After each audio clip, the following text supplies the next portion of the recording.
Have you ever noticed how talking about money feels exhausting before the conversation even begins? It's not physical exhaustion, it's mental tiredness in your head, a strange pressure in your chest. Like just thinking about bills, payments, salary, and the future makes something inside you freeze. It's as if your brain says, not now, I'll deal with it later. This gives me anxiety. And the strangest part is that you work. You put in the effort. You wake up early. You meet your responsibilities. You try to do everything right, yet you still live with the feeling that you're always behind, always chasing after something, always trying to fix something that already started off wrong. You look around and it seems like everyone knows how to deal with money better than you do. Like everyone figured something out that you didn't. And then comes that quiet feeling of shame. That comparison no one admits out loud, that thought that shows up out of nowhere when you're alone. What's wrong with me? Because it doesn't seem fair. You're not lazy. You're not stupid. You're not constantly spending irresponsibly. And still, money never brings peace. It never brings a sense of control. It always comes with fear, insecurity, tightness, fear of running out, fear of something unexpected happening, fear of the future, fear of getting older and still being in exactly the same place. And the worst part is that this fear doesn't show up dramatically. It shows up quietly, daily, constantly, slowly draining your energy, making you procrastinate decisions, avoid checking your bank balance, avoid talking about money, avoid thinking too far ahead because thinking hurts. Maybe you've never stopped to put this into words, but deep down, there's a feeling that you're playing a game without understanding the rules. Every month you jump in, do your part, work, get paid, pay bills, spend, try to save when you can. And at the end of the month, the feeling is always the same. I survived, but I didn't move forward. And then the next month starts the same way, and the next, and the next, and the years go by, and that's exhausting. Mentally exhausting, emotionally exhausting, even physically exhausting. Because living in a constant state of financial alert is like having background noise in your head all the time. It's trying to rest, but never truly resting. It's trying to enjoy a good moment, while that hidden thought whispers, don't spend too much, be careful. What if you need it later? And the cruelest part of all is that at some point, you start to believe the problem is you, that you just weren't born to deal with money, that this is for organized, disciplined, smart people, for people who are lucky, for people who had someone to teach them. And you accept that idea as if it were a factory defect, something that can't be changed. And that's exactly where the biggest mistake almost everyone makes without realizing it lives. Because financial education was sold to you as something distant, complicated, technical, full of difficult words, complex numbers, confusing charts, and people speaking from a place that doesn't look anything like your life. It always feels like something is missing before you can start.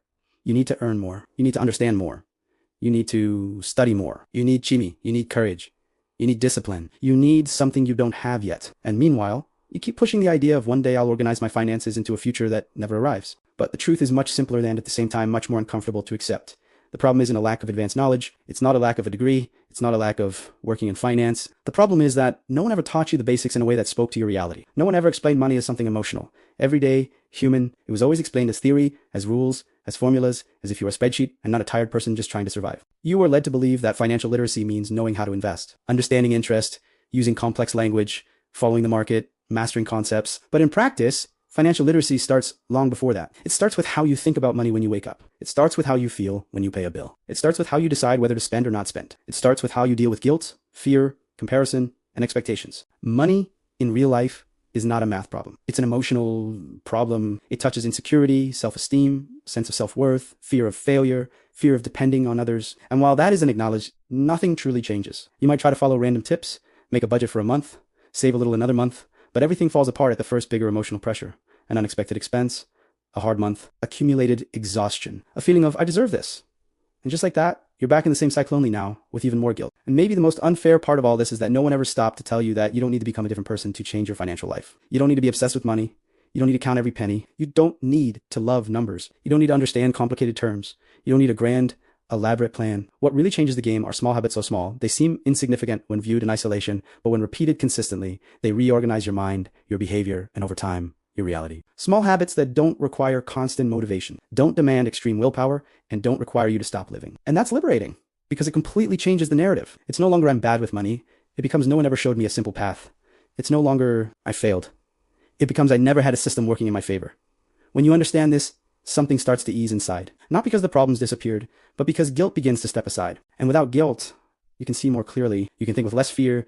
You can act more consistently. Real financial education doesn't start with investing spreadsheets or apps. It starts at the moment you realize that the financial chaos you're living is not a personal flow. It's the result of years living on autopilot without small structures that organize life. And simple structures change entire destinies. Not overnight, not with magic, but with something far more powerful, clarity repeated over time. And that's exactly why everything that comes next is intentionally small. Not because it's weak, but because it's sustainable. Not because it's too easy, but because it fits real life. These are habits that don't require you to change who you are, but slowly change how you relate to money almost without noticing. And when you realize it, that constant feeling of being behind starts to fade. Fear starts to lose strength. confusion starts to organize itself. And for the first time in a long time, money stops being an invisible enemy and starts to become something understandable, predictable, and most importantly, less frightening. There's an important detail that almost no one notices, but that weighs on you every single day without making noise.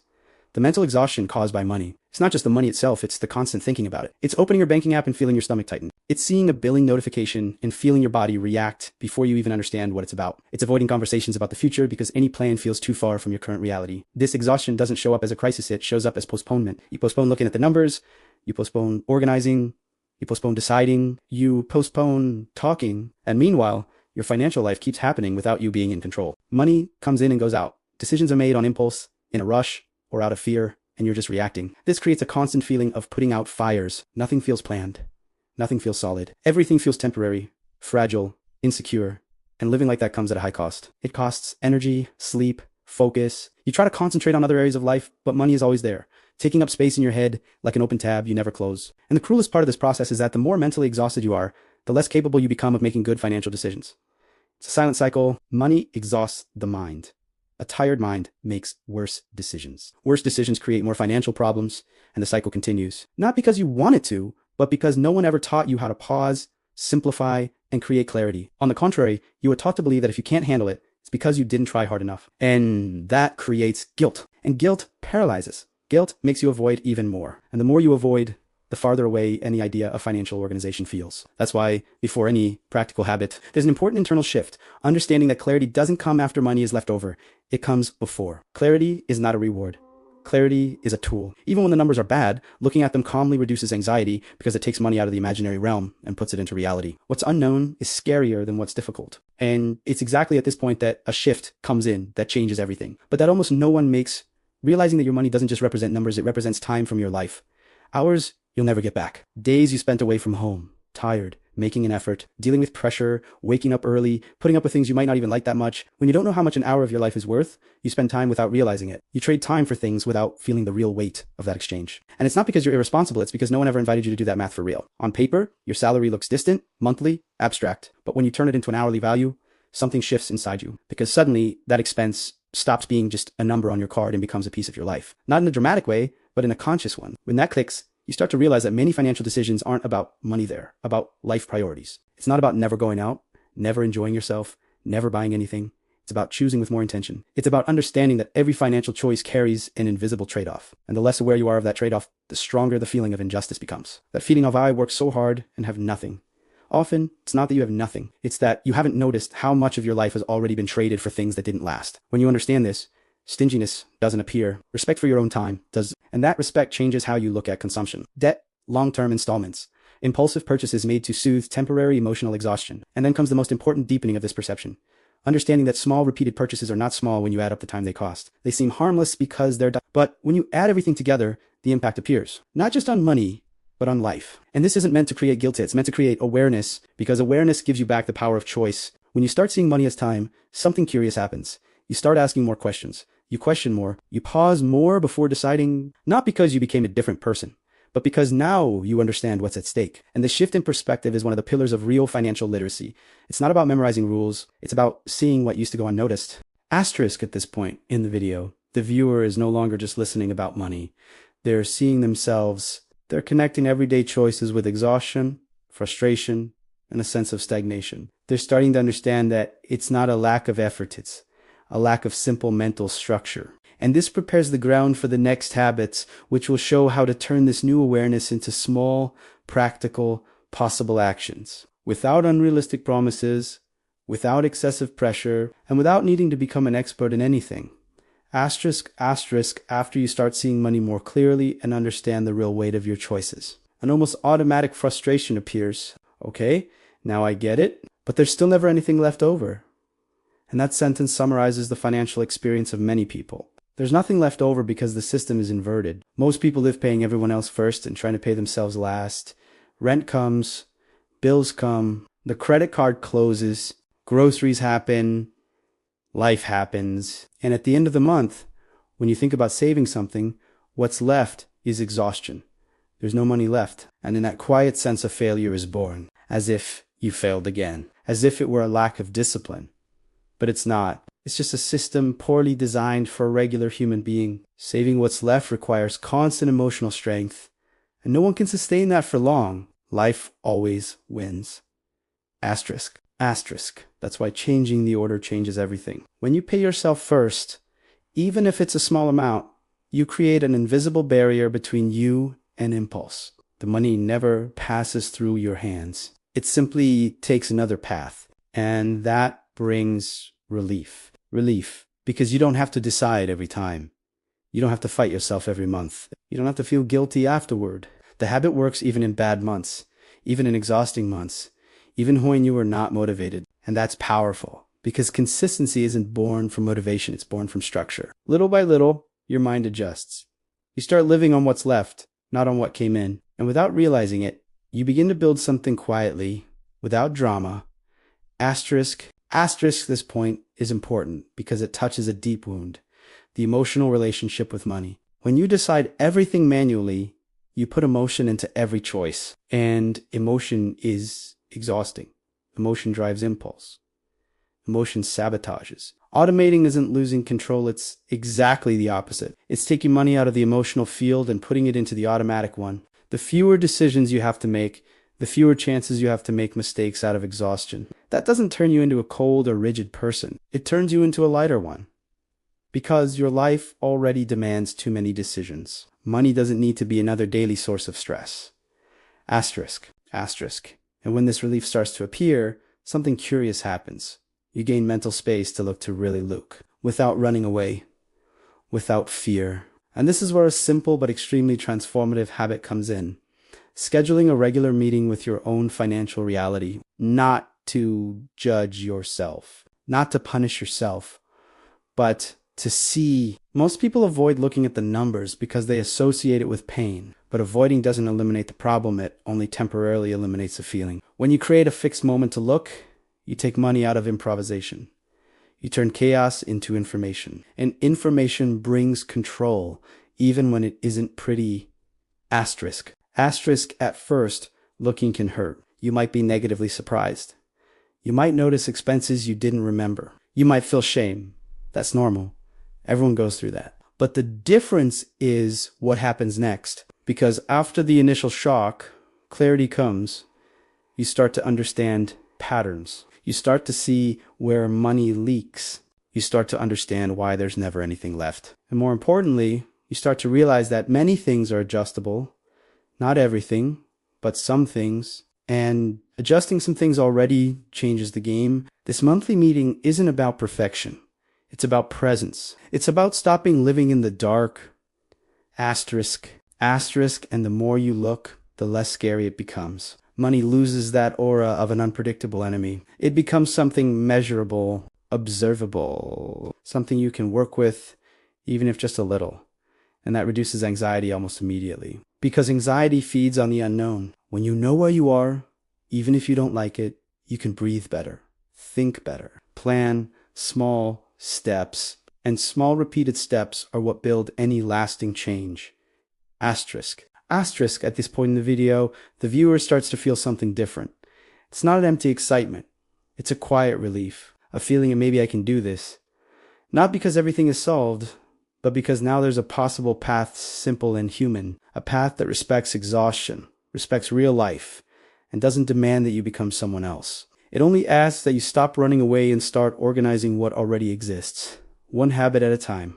Asterisk after a few months of looking more closely at your own reality, something starts to shift internally. It's not that money suddenly becomes abundant or that problems disappear, but the constant feeling of being lost begins to fade. You're no longer surprised by everything. You start to anticipate, to understand, and that predictability brings a calm you may not have felt in years. Because when money stops being a mystery, it loses its power over you. Even when the balance isn't high, simply knowing where you stand creates a sense of control that didn't exist before.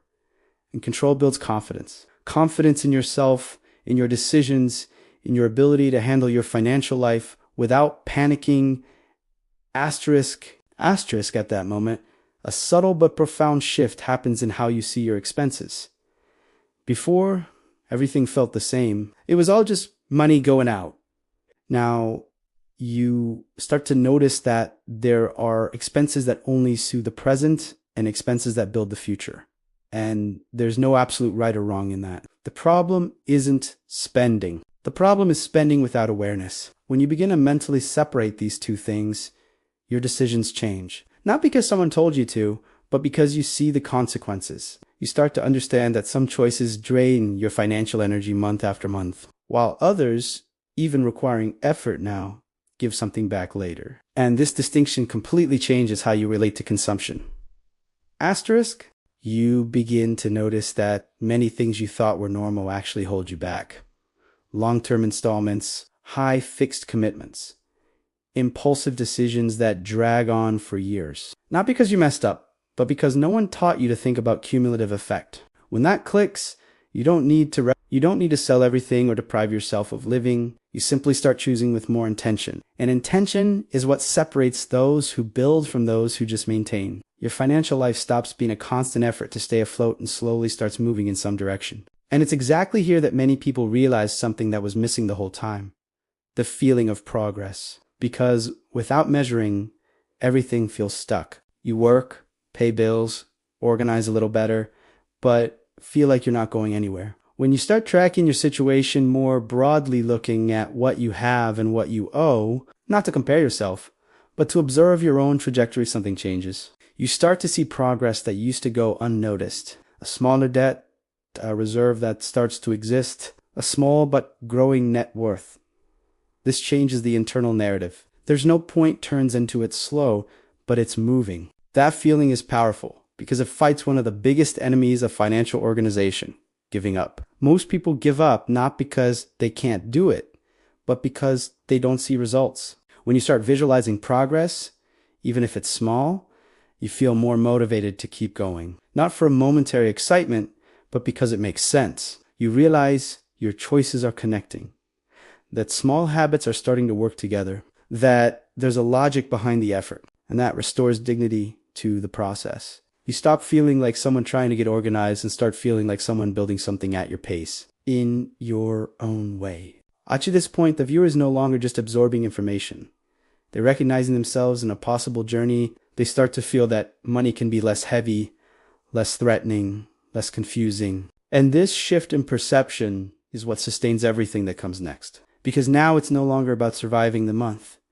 It's about building a path, a simple path, but a consistent one. A path that doesn't demand perfection, only continuity. At some point in this journey, when the dust starts to settle and money stops being complete chaos, an almost uncomfortable realization appears. Many bills you pay aren't immutable. They only seem immutable because you've never questioned them. Not because you're passive, but because no one teaches you that you can question them. You grow up believing the amount is what it is. Period. That there's no point calling, no point asking, no point negotiating. And so year after year, you accept small excesses that added together become an enormous weight. When you create the habit of questioning a bill, every now and then, something changes in your posture. You stop feeling like a hostage. Even when the answer is no, the simple act of asking already puts you in a different position. And when the answer is yes, even if the reduction is small, that represents recurring relief. It's not a one-time discount. It's less weight every month. And less weight every month means more breathing room for the rest of your financial life. This habit also affects something deeper. It breaks the feeling of powerlessness, because financial disorganization doesn't come only from lack of money. It comes from the feeling that you have no voice. When you realize you can adjust, renegotiate, switch, cancel, choose better, money stops being something that just happens to you. It becomes something you interact with, and that increases your sense of control in a very practical way. This isn't theory, it's experience. Little by little, you understand that small conversations avoided for years could have relieved a lot of the pressure you felt, and that doesn't generate regret, it generates learning. After this phase, your gaze naturally turns inward, because at some level, you realize that cutting expenses and negotiating bills has a limit. There's a ceiling to how much you can save, but there isn't such a clear ceiling to how much you can improve your ability to generate income. And that's a point many people ignore out of fear, insecurity, or the belief that it's already too late. The truth is that most of the money you'll earn in your life hasn't been earned yet, and that doesn't depend only on luck. It depends on small, continuous choices of learning, adaptation, and growth. Investing in yourself isn't glamorous, it's a long-term survival strategy. When you start to see your skills as something that can be developed rather than something fixed, the way you position yourself at work and in life changes. You stop seeing yourself only as someone trying to keep a job and start seeing yourself as someone building value. That doesn't mean changing careers tomorrow or making big bets. Often, it means learning something simple that improves your performance, your communication, your efficiency, something that makes you harder to replace. And when your income starts to grow, even slowly, everything else in your financial life can breathe. Because earning a little more with awareness often has a greater impact than cutting a lot while living on the edge. And finally, there's a habit that ties all of this together. Understanding the role of time. Time is the greatest ally of those who start early, but it can also be a huge emotional saboteur for those who think they started too late. Many people give up before even trying because they look back and think they've already wasted too much time. That thought paralyzes, it drains energy. It creates unfair comparison. When you understand that what matters isn't the starting point, but consistency from now on, something reorganizes inside you. You stop fighting the past and start working with the present. Time rewards those who act simply and consistently, not those who try to make up for everything all at once. When you accept that, urgency decreases. Anxiety decreases. And the process becomes lighter. You understand that every small habit you maintain today is helping a future version of you live with less fear. And that awareness deeply changes your relationship with money. Because now it's no longer about proving anything to anyone. It's about taking care of yourself over time, without violence, without guilt, and without unrealistic expectations. If you step back now and look at all of this, you might realize that nothing here was about magic formulas, huge sacrifices, or radical life overhauls. It was about small shifts in posture, small, repeated decisions, small habits that together create something you may never have truly felt when it comes to money, peace of mind. Financial literacy, in the end, isn't about knowing more. It's about suffering less. It's about not panicking when you think about the future. It's about not feeling ashamed to look at your own numbers. It's about not living with that constant feeling that something is going to go wrong at any moment. It's about understanding that you don't need to master everything today. You just need to stop living in the dark. When these habits start to become part of your routine, money stops being a giant emotional problem and becomes something manageable, imperfect, sometimes tight, sometimes frustrating, but understandable. You start to feel like you have solid ground under your feet, that you have direction, that even slowly, you're going somewhere. And that changes everything. It changes how you sleep. It changes how you decide. It changes how you see yourself. Because for the first time, you're not just reacting to your financial life. You're participating in it. And maybe the most important thing of all is realizing that you're not late. You didn't miss the train. You didn't fail. You're simply starting now to build something no one ever taught you how to build before. And that alone is already a huge step forward. The future doesn't need to be perfect. It just needs to be clearer than the past. And clarity is built with small, consistent, possible steps. If this video made sense to you, leave a like to help the channel reach more people who are also tired of feeling lost with money. Subscribe to keep learning in a simple way, without complications and without guru talk. And if you made it this far, comment the word asterisk, clarity, asterisk down below. So I know you watched until the end and are committed to this change in your financial life.